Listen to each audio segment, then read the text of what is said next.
In conversation with P. Anthony Michael.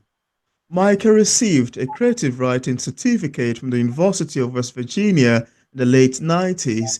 He's been running a successful writers group called For the Love of Words for almost 2 decades. When he has time, he teaches in the local library Story 101 how to create a story. He has won in every category over a 5 year period in a state funded wordsmith competition in poetry, essay, short story, and one art play. And on today's episode of Auto Interview, it's my utmost pleasure, joy, and excitement to have on the show today, P. Anthony Michael. How are you doing today, Michael? Thank you so much for that wonderful introduction. I am fine. I am well, just like you. It's so lovely, really, to have you on the show today. It's exciting we are here to sit and have a virtual conversation around your beautiful title, Zipline. Thank you so much for coming on. Thanks for having me. Yeah, it's my pleasure. It's my pleasure. So, Mike, I wanted to ask you about Zipline because I found the book, it explores the themes. It explores themes like fear, survivor, and the unknown. I wanted to ask you, first of all, what inspired you to write this book and what inspired you to delve into the subject lines in the book? Give us a little bit about the background, the foundation towards the making of the book, the time whereby you had to start and when you realize that you need to actually write a book. Tell us about the making of all of that. That'll be fine. Well, actually, it started out as a short story. Oh, Um, the latter part of the book was actually the short story. I just wrote it up one day, thought it'd be a fun, spooky adventure. But then when I was going through my collection of short stories, I came upon it and I said, you know what? I think I could add a little bit more meat to the bones to this. mm, So from what I had from when they were actually in the mountain, I had to reverse engineer everything from that point to the forward. So wow. once I had that set up, then the ending was much easier. Wow. Oh, wow, that sounds like a lovely one, really. That sounds like a beautiful introduction into becoming an author and exploring on your subject lines and category. Thank you. Now, I would like you to give us a sneak peek, of course, without giving much information away. Yeah, if you can give us a sneak peek of some of the subject lines we'd expect picking up the book. And if you can tell us a bit about the characters too, that'd be nice. Particularly the main Well, character. well, there's five characters, and actually it's six. Oh, There's Uncle Perkins in the beginning. He's in a hospital, and basically Gail, his niece, she decides to go up to the mountain because for years he's been telling these spooky, unbelievable stories to her that makes her keep the lights on at night. So she tells her best friend Danny, who Gail brings Neil, her boyfriend. hmm, Danny brings his girlfriend Paula, and Sam is Neil's best friend. And they all go up the mountain because there's a zip line on it that they want to ride down. Now it's supposed to wow. take several days to get to the zip line, and yet you get down faster than when you're going up. So everybody's curious to do this. That was the cover story Gail gave the friends. And as they go up, they know that they have to go up to get down. Yeah.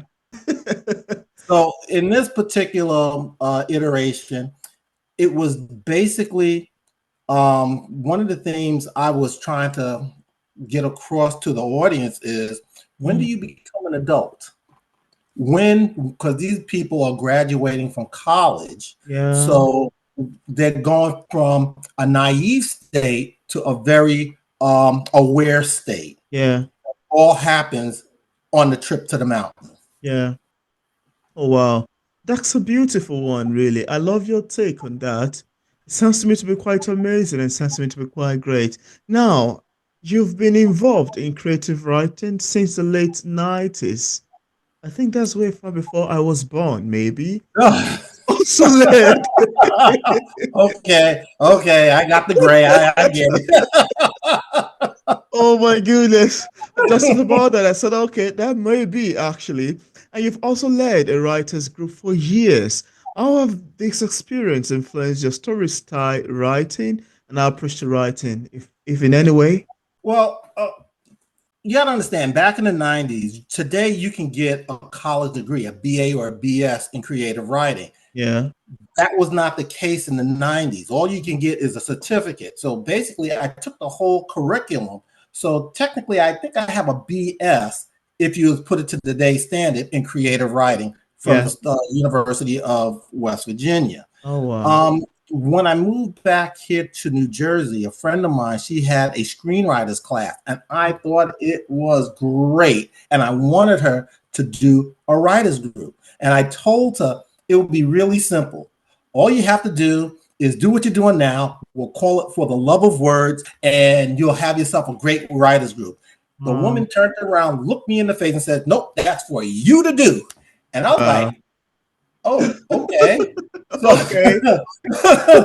so in January 2004, I started the writers group, Hmm. and it just ended in December 31st, Wow. 2024.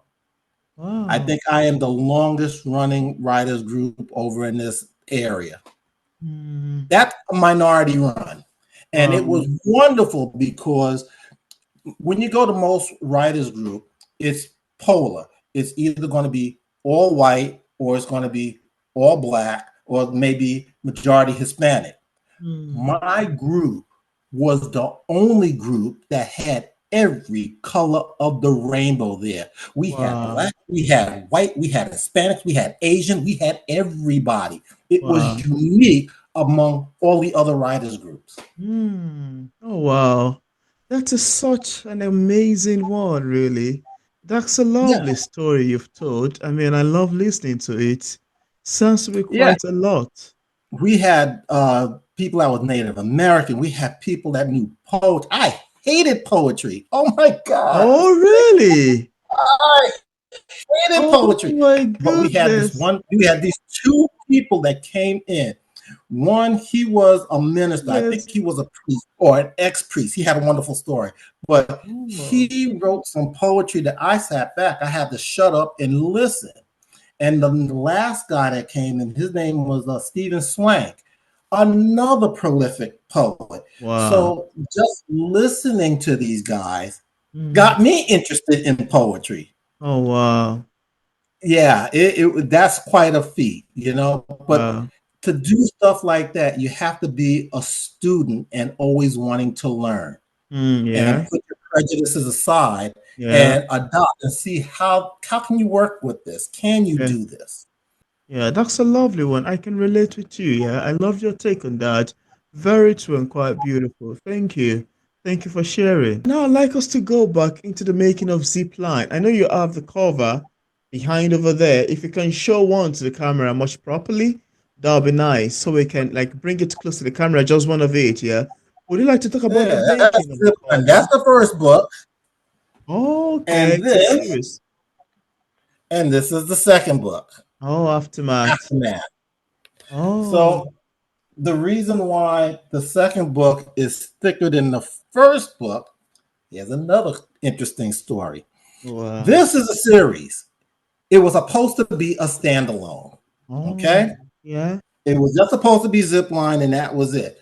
But the people who read it, some of my friends and neighbors, they loved it so much. They were like, what's going to happen next? Yeah. So I wrote two others. One was called Hybrid, and the other one was called Twins. Oh, Okay.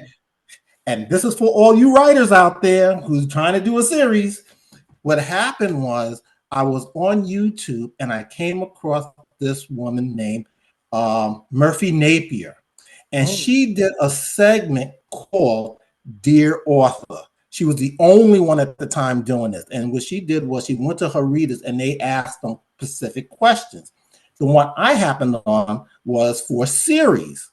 And guess what happened? She yeah. turned around, asked her readers, and the number one thing readers hate is you come out with a great book in the beginning, and then all of a sudden you go 5, 10 years in the future and continue the story. They don't want that. They want to know what the aftermath is of that book. So I called that one Aftermath.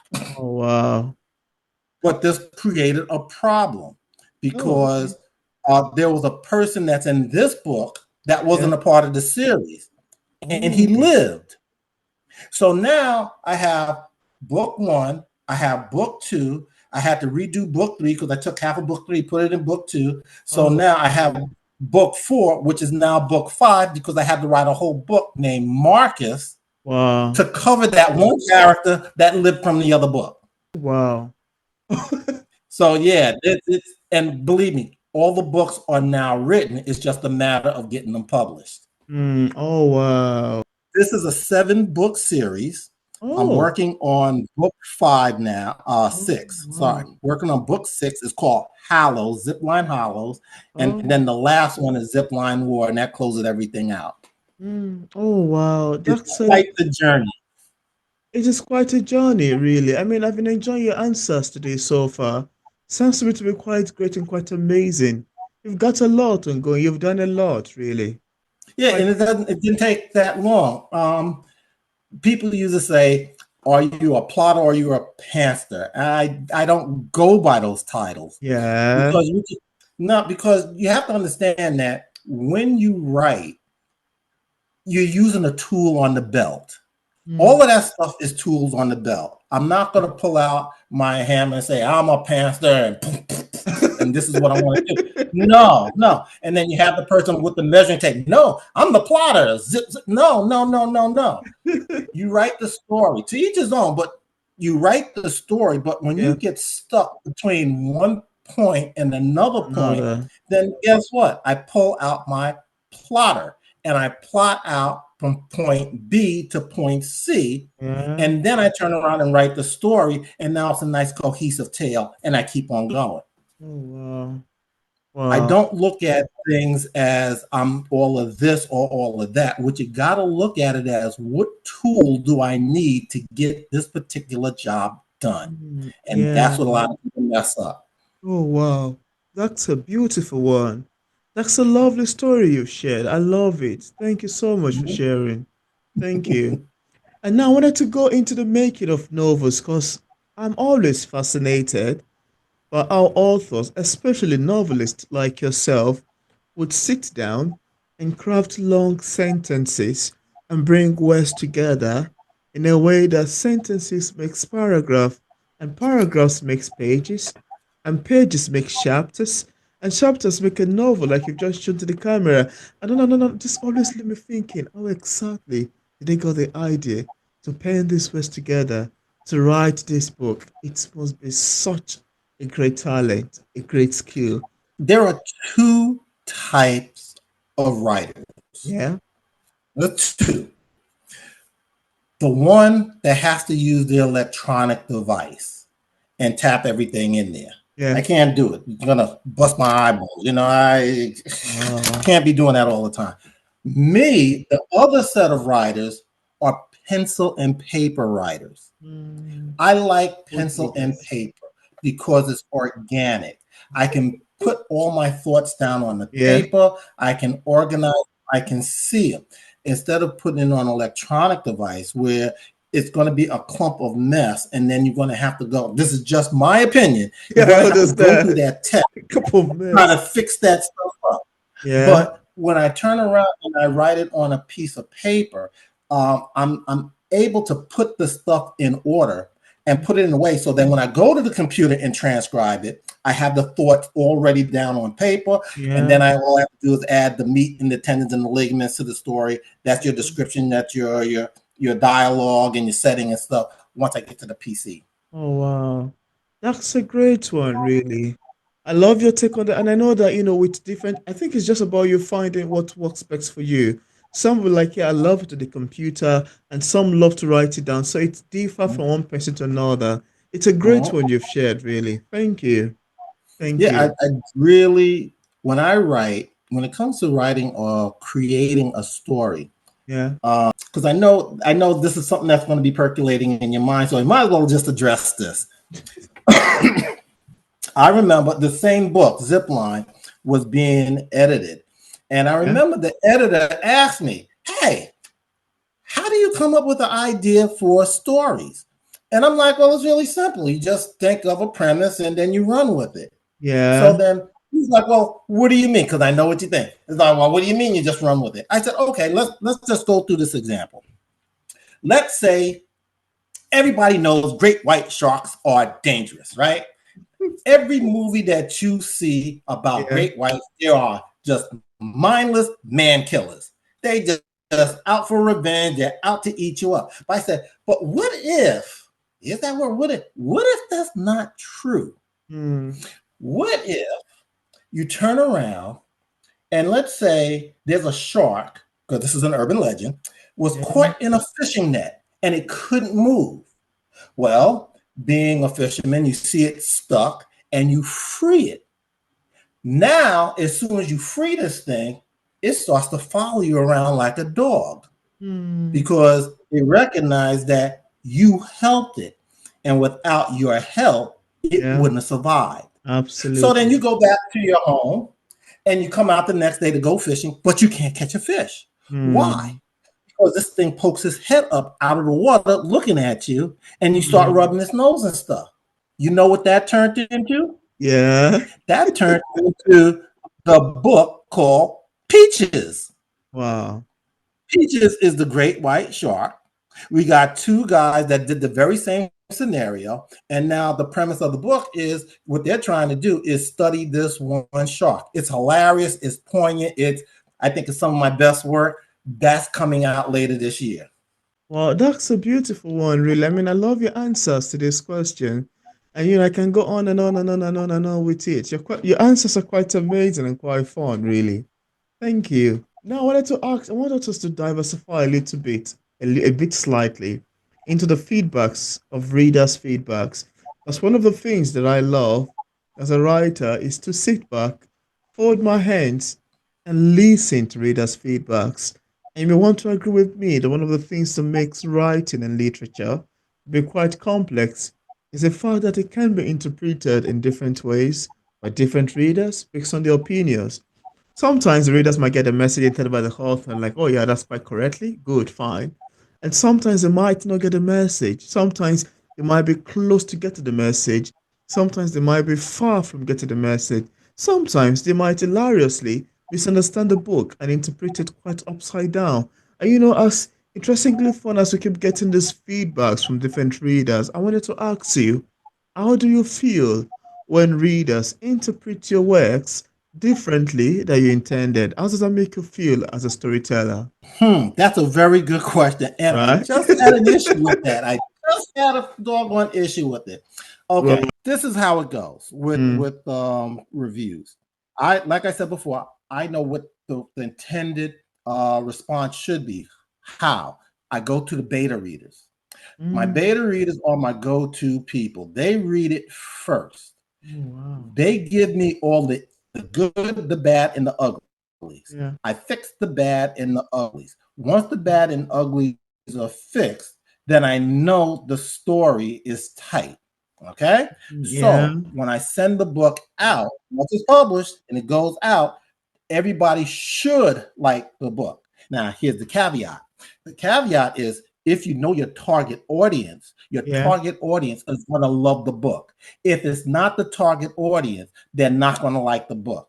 That's why I hate giveaways. Oh, they're just a bane. Why? Just take the book and just throw it in the middle of a crowd and then see what you're going to get. That's basically what giveaways are all about. So if Wow. you're a romance person and I'm giving you Zipline, which is like a thriller suspense type book, you're going to give it a low rating Wow. every single time. I just had Aftermath actually was just reviewed. I'm not going to tell you what people did it, but I got the Yeah. review and it was scathing, absolutely scathing. Because I read every single reviews. I don't care if it's a bad review, but it has to be a just review. This Mm, person absolutely, positively did not understand the book and they were going to give me a bad review. I think they were going to try to give me a wow. 2.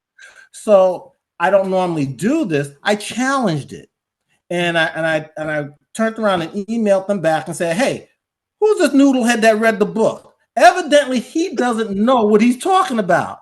And then I took everything that he said and I turned around based upon what I wrote in the book and systematically disputed everything this individual said. So they Mm. turned around and they got quiet. And then about 1 week later, a glowing review. Oh my God, this thing's the best thing next to bran muffins. Well, I'm not looking for that. Oh I my want to know goodness. who is that knucklehead that turned around and gave me the bad review, and why did he do that? If it was a Oh 3, God. if it was a 4, I'd thought, oh, okay, whatever. But a 2, and then he had the audacity to say, I really want to give it a 1, but I'm just going to give it a 2. I'm like you're Wow. doing me a favor? It's like, whoa, stop the presses. We got to fix this, And then they gave it to Oh my somebody else goodness. who was the target audience, Yeah. absolutely loved the book, and gave it a glowing review, and said there was no errors in the book. Wow.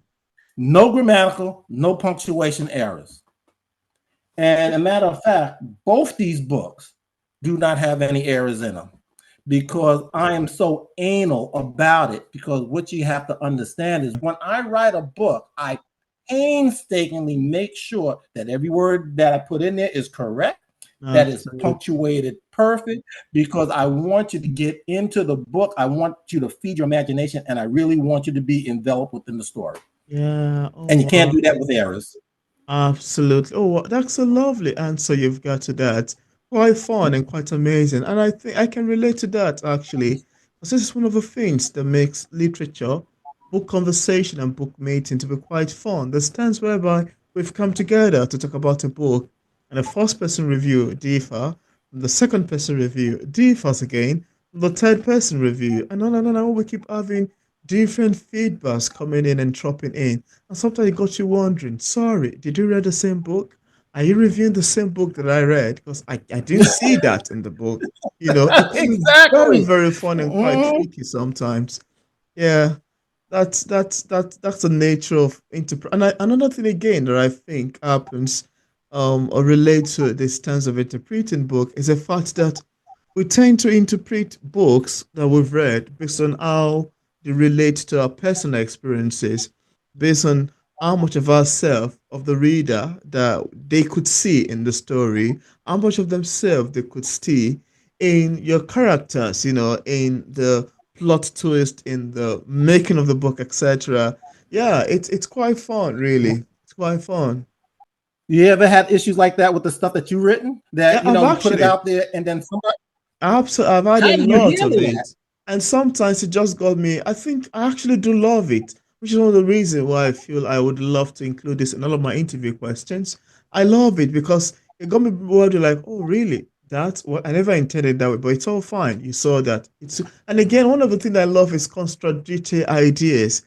When I've written something and you debating it, you argument, you're making it like, oh no, I didn't agree with that. So, yeah, that's nice. That's why the book it's written for you to debate it, to argue with it. You mustn't necessarily agree with my ideas or take. This is what makes it. I'm open to conversation. I intentionally wrote the book in order to leave you thinking and searching for answers yourself. So carry on. That is, you know what? I am so happy you said this because in most of the literature today, from sometimes I want to call them kids writing, Yeah, um, they don't have debates within their stories. Now, I'm a product of the 60s. So back then in the 60s, 50s, 60s, 70s, and even in the 80s, yeah, when you're coming upon a particular issue or a problem within the confines of the story, there yeah. is a debate. We give you the points and we give you the counterpoints to the Mhm. argument. Now, whether how the story, depending upon how the story wants to go, it'll go to one side or the other, but Yeah, you're always given all sides of the argument. And one yeah, of the things that I noticed in today's book, you really don't have that. So, what are you walking away with when yeah. you leave the movie theater, when you put that book down? Is Mm, there any conscious of thought? Has it challenged you? In this particular book, yeah, there was a debate at the very, very end of it, and it was a very poignant debate. And it was interesting because a lot of people love the debate in terms of, this is my friend. Can we really do this to this friend, or should we not do this to the friend? Yeah. And that's probably one of the reasons why a lot of people love that first book, because it was all encapsulated. Wow. That's an amazing one. I love your take on that, and I can go on and on and on with it. Beautiful answers you've got. Thank you. And now I wanted to ask you, would you like to tell us what publishing is like for a published author like yourself? Are there any challenges you've encountered in the process of writing these books and also ever since you've got published?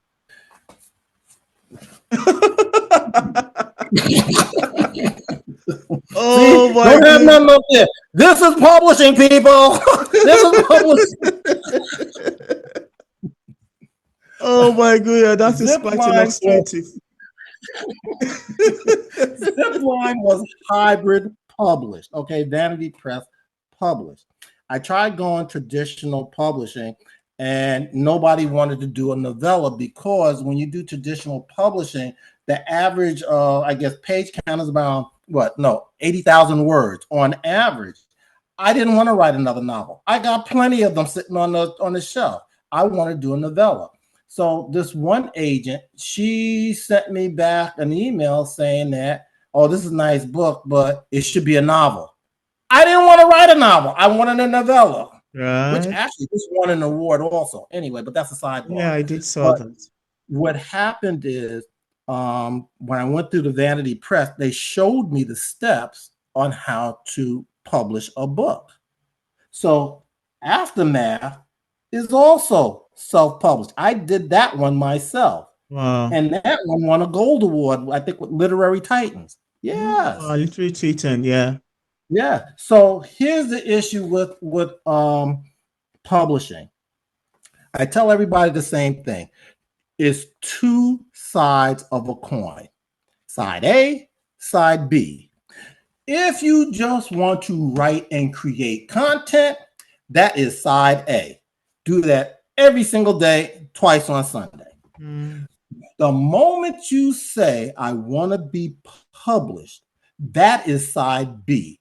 This is apples and oranges. Now, what is the difference? You create the content, Yeah. you finish the story, you do a little revision and edit, and then you can put it in the drawer. On side B, this is the business. You are now trying to sell a book. So now you're going to have to turn around and get yourself an editor to edit. I use two editors. Wow. Why do you use two editors? Because the first one always misses something. Yeah. Nobody is perfect. And Absolutely. I'm not going to give it to the same person twice, because you already missed it one time. I needed another fresh set of eyes. Yeah. So in doing that, so I will edit, I will give it to an editor, I will look at it, catch the mistake that he missed, and then give it to the second editor. And then when I get it back that time, I go back and catch whatever he missed. So by the time I'm finished with the second editor, this thing is clean, it's spit polished. Yeah. Okay. Now you got your stuff clean. Now it has to go to interior design. What they're going to do, they're going to format the inside of the book. Yeah. While you're doing that, you're going to go to the cover artist and come up with some type of idea for the cover. Yeah. While those people are doing that, because we're in America, you got to get yourself a copyright. You got to go to the Library of Congress, get a copyright. You also got to get an ISBN number. Why? Yeah. You don't need it for Amazon, but if I want to put it, let's say, on Kobo or Barnes & Noble, I got to have my own ISBN number so I can take it anywhere I want. Once you have all of that, now the book comes together. You get your PDF file of the guts of the book. You're given the cover of the book, and your book is done. Not really, because now you got to look at distribution. Yeah, lots of you're going to put it through. So guess what? There's a myriad of places that you can put it. You're talking Apple, you're talking Google Play, you're talking Kobo, you're talking Amazon, you're talking Barnes & Noble. I don't know what the ones are over in the UK, but yeah, there's a lot of different places that you can go and upload your book for free. Then once you finish with that, because you're not done yet, it's out there. You got to finish. It's out there, but nobody knows. You are Oh my God. literally in the middle of a stadium, ground zero. The place is packed. Everybody's chattering, and all you're saying is buy my box, Buy my book, please.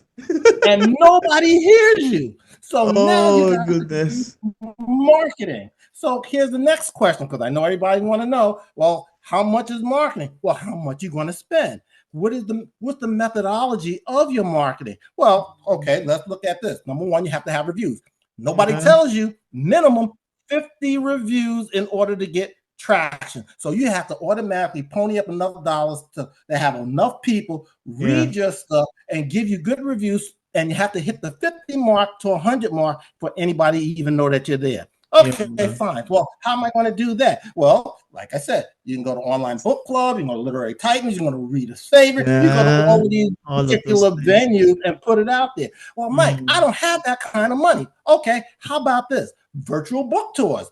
Virtual book tours, what's that? You give this to somebody, a bunch of influencers, you send your book over there, they'll read it, and guess what? They'll review it, and they have followers. This is yeah. the best bang for your buck. Why? Because for the price of, let's say, going to online book club or reader's favorite, you can give your book with one virtual book tour between 10 to 20 people in one shot.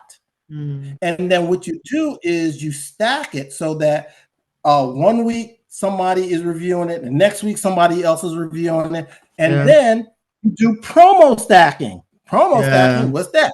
A promo site, and you lower the book price, let's say 99 cents or free to get Mm. traction, and you do that. Oh, is that all? No, there's also press releases that you can do. Yeah, you see, I've been through the gambit, right?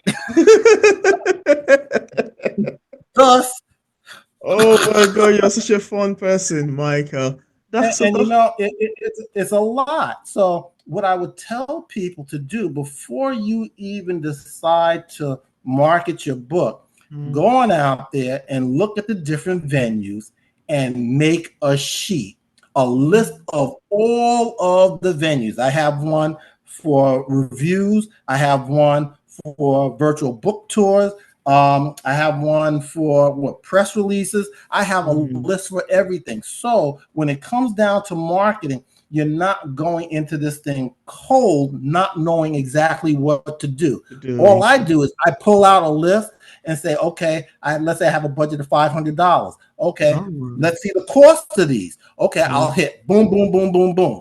yeah, Get on the line and send the money out, send yeah. the books out, and you're done. Once you get a hit, the next thing you got to do is write the next book, Absolutely. because your first book may not sell. If this is a Mm, standalone, it might not do well. But yeah, if you do a series, once you hit the number 3 book gets out there, then the people start biting because you got more content.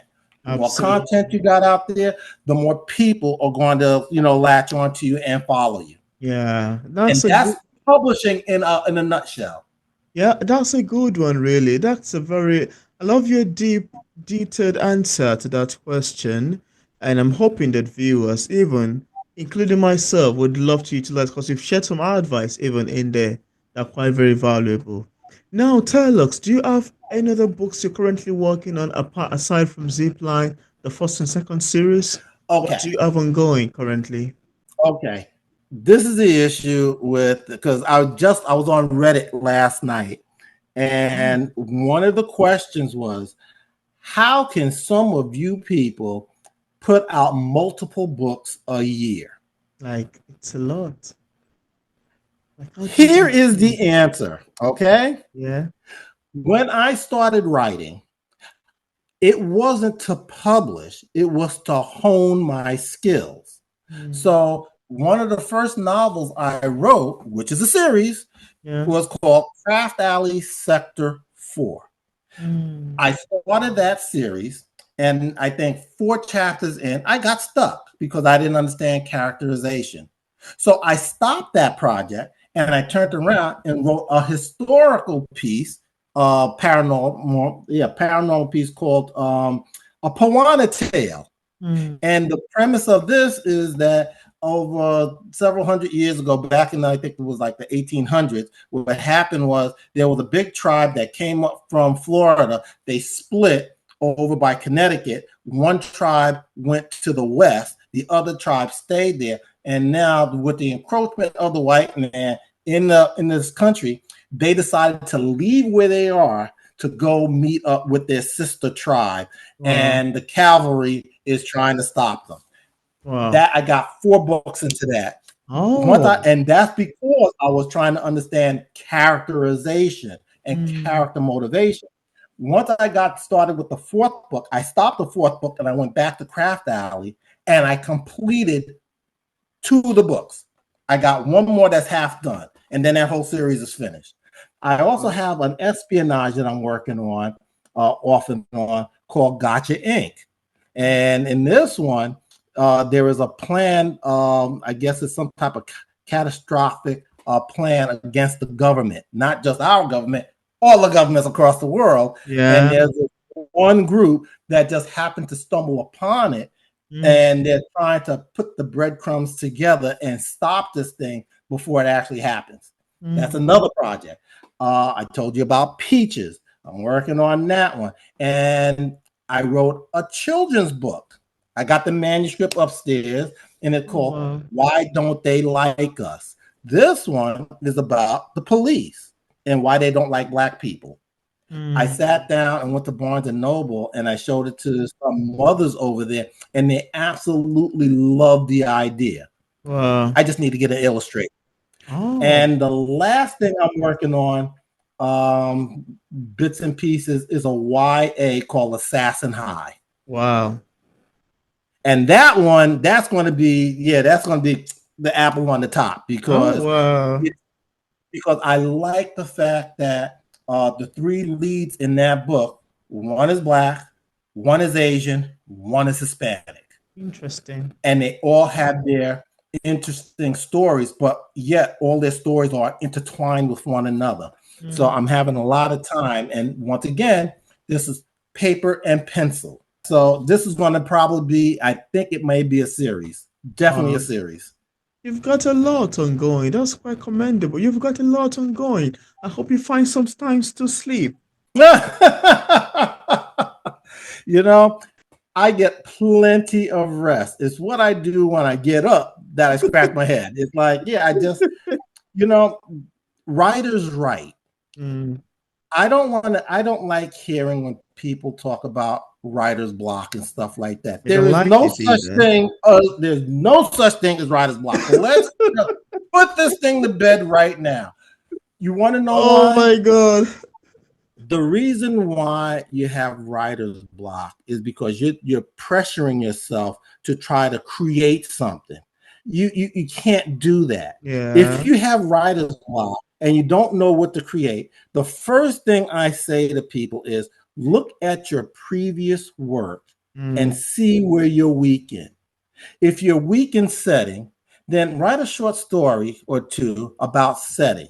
Mm. If you're weak in dialogue or character interaction, do a Yeah. short story about that. This Yeah. is purposeful because, yeah, I know that sometimes trying to come up with some type of idea, but no, look at what you already have done and look at the comments about the work. If people are telling you this is really great, but you don't do a whole lot of world building, well, guess what? Mm. That's your assignment. Learn how to world build. Why? Mm. Because when you do get the inspiration to write, like I said, now you got the tool on your belt. Right now, you got an empty slot there, and you're looking to write something new, and you're not even looking at your tool belt to see, do you have all the tools to create the story that you want? Mm. If you don't, then you can't create it. Why? You're missing a tool. Yeah. Yeah. Oh wow, that's a lovely one, really. I mean, I love what you've explained so far. Quite beautiful, quite awesome, and quite inspiring as well. Yeah, very inspiring. I love your take about the creative process of writing and making a book. Now, just in case we have some viewers who are watching this interview, I would love to get a copy of Zipline and the other one, Aftermath. On what platform are they available on for purchase? You know, it's interesting. They're both on Amazon. And I just for kicks and giggle, I Googled Zipline. The first book is all over the globe. And I'm sitting there like, how did it get over there? Yeah. Yes, it's all over the globe. The UK, Canada, I think in what, Pakistan? I'm like, how did I get there? I'm like, I mean, it's all over the place. And I'm just shocked and Mm. humbled by that because somebody is interested, if somebody is buying this thing. I haven't seen any money yet, but but that's just that's a matter of time. But Yeah. yeah, go to Amazon. And if I'm not mistaken, I think because of the third one is getting ready to come out, I'm thinking about making the first ebook free. Oh. Matter of fact, yeah. You know what? To all you people out there, Zipline, the first book, the ebook will be free as of July. Wow. Wow, that's a great one, really. Thank you so much. And I left a link in the description part of this interview where interested viewers can get a copy of Michael book directly on Amazon and Barnes& and Nobles on his website and also on other platforms. I also left a link to his social media pages for possible followings. So thank you so much, Michael, for accepting the invitation to be featured on P English Literature. And also, this conversation is more than awesome. Very great, quite exciting and lively having this beautiful conversation with you around your amazingly written novel. Thank you so much for coming on. Oh, no, thank you for having me. This was a blast.